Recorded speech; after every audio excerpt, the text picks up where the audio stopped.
Hello बच्चों, आज हम लोग सॉलिड स्टेट फिजिकल केमिस्ट्री के चैप्टर में जो क्वेश्चन डिस्कस करने जा रहे हैं वो है calculate the packing efficiency of body centred cubic cell. तो बेटा पहला पॉइंट आप याद रखना कि जो मेटल्स होते हैं उन मेटल्स में एटम अलग अलग तरीके से अरेंज्ड होते हैं, ठीक है ना। कुछ एटम रहते हैं जो सिंपल क्यूबिक सेल में अवेलेबल रहते हैं, यानी ऐसे फॉर्मेट में रहते हैं।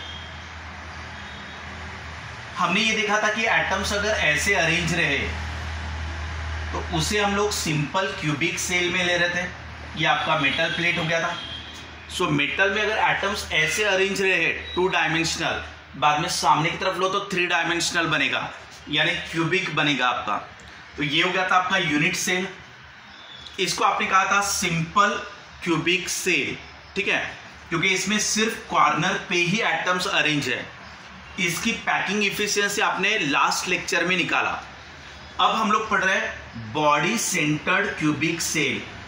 नाम से ही क्लियर है कि बॉडी सेंटर्ड क्यूबिक सेल यानी बॉडी के सेंटर पे और एक एक्स्ट्रा एटम यहां पर अवेलेबल है। सो ये हो गया अपना body centred cubic cell, clear. और एक चीज, जो कॉर्नर वाला एटम्स था, ये कॉर्नर वाला एटम आजू बाजू के 8 एटम से घिरा होता है, जैसे हमने लास्ट टाइम डायग्राम बनाया था। मैं आपको यहां पे बना के बताता हूं। जैसे ये मैंने यूनिट सेल लिया, सिंपल क्यूबिक ले लिया, ये ऐसे। अब यहां पे एक एटम ले लिया। अब एक क्यूब आपका इस तरफ भी होगा, ये ऐसे नीचे की तरफ। एक क्यूब आपका यहां पे भी होगा ऐसा, ये नीचे की तरफ। एक क्यूब आपका यहां पर भी होगा ऐसा। तो ये 4 यूनिट सेल हुए, 1 2 ये 3 ये 4 ऐसे। ये चारों के चारों कहां आ रहे हैं? नीचे की तरफ। वैसे ही 4 कहां पर बनेंगे? ऊपर की तरफ, ये ऐसे। ये 4 ऐसे ऊपर की तरफ बनेंगे। यहां पे भी आप चाहे तो ऐसे बना सकते हो, ठीक है। ये ऐसे, जैसे ये 1 2 3 4 ये नीचे के पार्ट में आ गए, वैसे ही 4 ऊपर के पार्ट में आएंगे, यानी 5 6 7 8 ऐसे। तो आपके 4 यूनिट सेल नीचे और 4 यूनिट सेल ऊपर। तो ये वाला जो कॉर्नर वाला एटम है ये 8 यूनिट सेल के हिस्से में आता है। तो एक एटम 8 यूनिट सेल से घिरा हुआ है, ठीक है। तो एक सेल के हिस्से में कितना एटम आएगा? तो ये वाले एटम का ये वाला पूरा पार्ट हटा दो आप। सो ये एटम का ये पूरा पार्ट मैंने हटा दिया। तो इस एटम का सिर्फ ये वाला पार्ट, यानी कितना, 1/8 पार्ट ही इसके हिस्से में आया।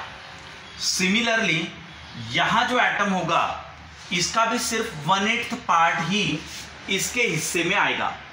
तो कॉर्नर पे जितने भी एटम्स है, तो कॉर्नर पे टोटल एटम्स कितने हैं? 8। और इन सभी 8 एटम्स का सिर्फ 1/8 पार्ट ही इसके हिस्से में आ रहा है। जैसे ये वाला, ये वाला, ये वाला पार्ट, ये वाला पार्ट, ये वाला पार्ट। तो दिखने के लिए भले ही इस एटम के, इस यूनिट सेल के कॉर्नर पे दिखने में भले ही 8 एटम दिख रहे होंगे, बट इसके एक्चुअल इसके हिस्से में कितने आ रहे हैं? तो 1/8 पार्ट ही आ रहे हैं 8 एटम्स के। तो ये कैंसिल होगा तो बचेगा कितना? 1 एटम। तो यहां पर सिर्फ 1 एटम का ही कंट्रीब्यूशन है। भले ही दिखने में 8 दिख रहे होंगे, लेकिन इसके हिस्से में सिर्फ एक ही एटम आ रहा है। अब ये हो गया था सिंपल क्यूबिक सेल का, सिंपल क्यूबिक सेल का। लेकिन बॉडी सेंटर्ड वाले में बॉडी के सेंटर पे भी एक एक्स्ट्रा एटम होता है, क्योंकि अब हम लोग क्या पढ़ रहे हैं? Body centred cubic cell. तो बॉडी के सेंटर वाला एक एटम ये पूरी तरीके से इसी के हिस्से में आता है। तो ये वाला 1 और ये 8 का मिलाकर 1, सो ऐसे टोटल एटम इसके पास कितने हुए? 2। अब ये पॉइंट क्लियरली याद रख लेना कि बॉडी सेंटर्ड क्यूबिक सेल में 2 एटम आते हैं, कॉर्नर वाले का मिला के 1 और बॉडी सेंटर वाला मिला के 1, यानी टोटल हो गए 2। यहां तक कंसेप्ट क्लियर है? इसको अभी आपको अच्छे से याद रख लेना है कि बॉडी सेंटर्ड क्यूबिक सेल में 2 एटम्स आते हैं टोटल। ठीक है, अब आगे बढ़ते बेटा हम लोग। अब हमारा पर्पस क्या है? पैकिंग इफिशियंसी निकालना। अब आप बताओ पैकिंग इफिशियंसी यानी क्या? इस साइड लिख लेते हैं हम लोग, पैकिंग इफिशियंसी। पैकिंग इफिशियंसी का मतलब क्या था कि एटम्स उस क्यूब को कितना पैक करता है, यानी space occupied by the atoms, यानी volume occupied by the atoms divided by volume of cube into 100। हमें इफिशियंसी निकालना है परसेंटेज में, इसलिए 100 लिया। एटम ने कितनी जगह ऑक्युपाई की out of total space available in the cube. Cube में जगह अवेलेबल थी इतनी और एटम्स ने ऑक्युपाई की इतनी, तो इतना हो गया पैकिंग इफिशियंसी, यानी वो इतना पैक है। कौन? Unit cell. ठीक है, अब हम लोग यहाँ पे वॉल्यूम ऑफ क्यूब, ये तो आपको आसानी से पता है, जैसे ये आपका क्यूब रहा, ठीक है ना। क्यूब की एज लेंथ क्या है आपकी? ए। सो क्यूब का वॉल्यूम क्या रहता है आपका? साइड का cube. So volume of cube आपको इजीली पता है कि वो आएगा आपका a cube. Clear? Now volume occupied by atoms, ये निकाल लेते हैं। वॉल्यूम ऑक्युपाइड बाय एटम, बेटा atom is spherical in nature. Sphere का रेडियस मान लो r। So volume of atom यानी वॉल्यूम ऑफ स्फीयर वो कितना होता? 4/3 पाई r क्यूब। ये आपका volume of sphere. Now radius का और क्यूब के एज लेंथ का क्या रिलेशन है वो आप समझ लो। यहां पे बेटा ये देखा, एज लेंथ मान लो a, अगर ये वाली लेंथ a है, ये वाली लेंथ a है, ये आपका क्यूब, तो ये वाला a, ये वाला a, इनमें एंगल कितना रहता है? 90 degree. So by applying Pythagoras theorem ये वाला लेंथ कितना आ जाएगा? √2a। ये √2a आ गया। कैसे आया √2a? पाइथागोरस थ्योरम लगाने के बाद ये a है, ये a है, तो ये आ गया √2a। अब बेटा ये बना तुम्हारा √2a, ठीक है ना, और ये है तुम्हारा a, ये है तुम्हारा 90 डिग्री। सो अगर ये √2a है और ये a है, so by applying the Pythagoras theorem ये वाला साइड कितना मिलेगा? √3a। सो इतना आपको हमेशा याद रखना है कि a रहा तो √2a आता है, और √2a और a 90 पे रहा तो पाइथागोरस थ्योरम लगा के ये आ जाता √3a। सो यहाँ पे भी एक पाइथागोरस थ्योरम लगाया, फिर बाद में यहाँ पे भी पाइथागोरस थ्योरम लगाया, तो बराबर ये √3a आ गया। नाउ अब ध्यान दो अच्छे से बेटा, यहां पे अपना एक एटम है कॉर्नर वाला, ये वाला, या इस कॉर्नर पे और एक एटम है इस तरफ से, ये हो गए कॉर्नर वाले एटम। तो ये एक कॉर्नर वाला एटम, ये एक कॉर्नर वाला एटम, इसकी रेडियस क्या है? r, इसकी रेडियस क्या है? r। और बॉडी सेंटर वाले में, बॉडी के सेंटर पे भी एक एटम होता है, ये बॉडी के सेंटर का एक एटम। सो इसका रेडियस क्या रहेगा? ये लेंथ क्या रहेगा? 2r।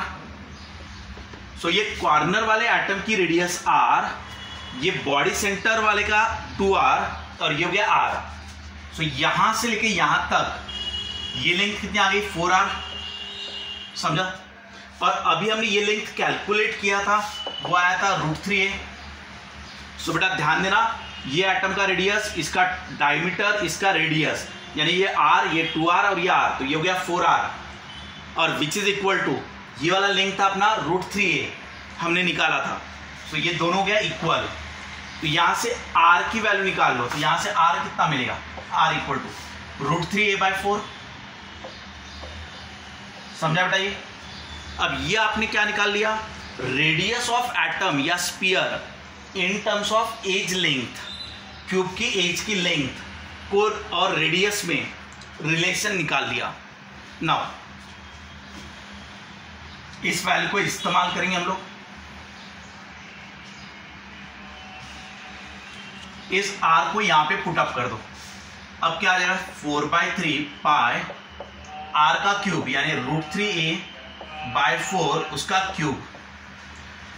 अब बेटा ये √3 का क्यूब है यानी ये हो गया 4π3, ये हो गया √3 इंटू √3 इंटू √3, ये a का cube divided by 4 into 4 into 4, ऐसा हो गई। अब 1 4 कैंसिल हो गया, ये √3 इंटू √3 यानी √3 का स्क्वायर, ये हो गया 3।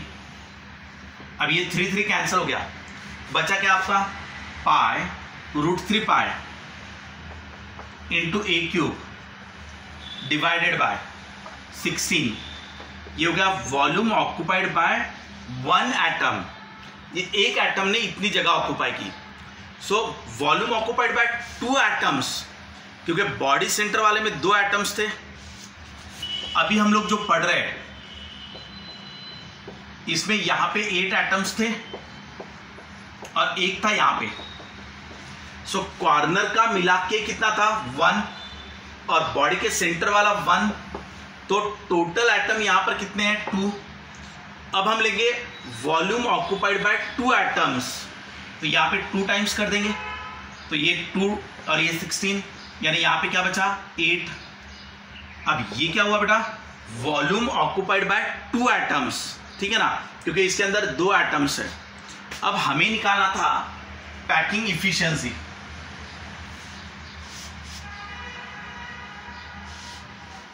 हम निकाल रहे थे पैकिंग इफिशिएंसी।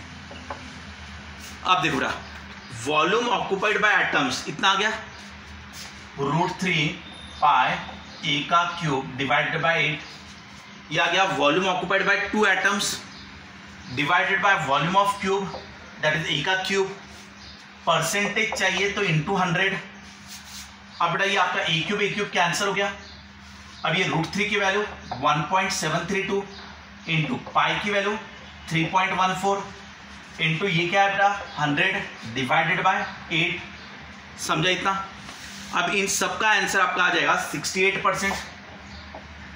ये तो ये 68% हो गया आपका पैकिंग इफिशिएंसी, यानी ये वाला यूनिट सेल उसमें एटम्स कितने पैक है, एटम्स से कितना स्पेस ऑक्युपाई किया out of total space available, तो वो आ गया 68%। यानी एटम ने क्यूब की 68% जगह को ऑक्युपाई किया हुआ है। तो एटम तो यूनिट सेल के अंदर क्यूब के अंदर कितना स्पेस बचा है, तो 100 माइनस 68, ये ऐसा कर दो। यहाँ के 100% जगह में से 68% जगह एटम ने ले ली, तो बची हुई आपकी एम्प्टी स्पेस रहेगी 100 माइनस 68। समझा बेटा? यानी आपका 32। सो 32% स्पेस वहां पर एम्प्टी है, तो इसके हिसाब से आप डेंसिटी भी निकाल सकते हो। क्लियर? तो ये बेटा हम लोगों ने पढ़ा packing efficiency of body centred cubic cell. ठीक है, आज ही हम लोग फेस सेंटर्ड क्यूबिक सेल का भी पैकिंग इफिशिएंसी निकालेंगे।